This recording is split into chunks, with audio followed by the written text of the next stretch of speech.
Question 2 in this worksheet is very similar to question 1.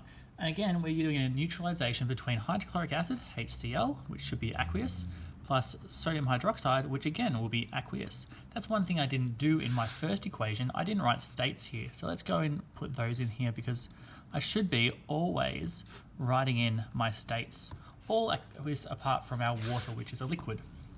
Now this is going to form our salt and our water. So therefore, I need to then work out, what does it say? It takes 25 mil of 0.05 molar hydrochloric acid to neutralize 345 mil of an unknown molarity sodium hydroxide. So that this tells me is I can find my number of moles of hydrochloric acid.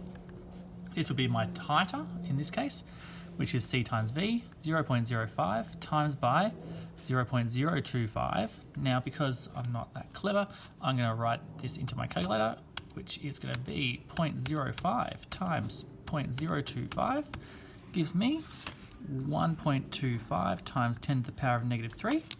Again, it's a 1-to-1 ratio, so therefore that's going to be equal to my number of moles of sodium hydroxide. So my concentration of my sodium hydroxide, therefore, is going to be equal to N over V, which is going to be 1.25 times 10 to the power of negative 3, divided by my volume, which is going to be 0.345, because it has to be in litres.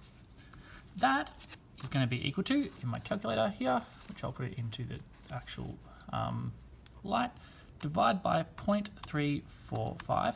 Notice I just did answer divided by. I didn't write that in again. I find that quite challenging sometimes. So where possible, use answer, and that's going to give me a concentration of 3.62 molar. And that's the answer for question 2.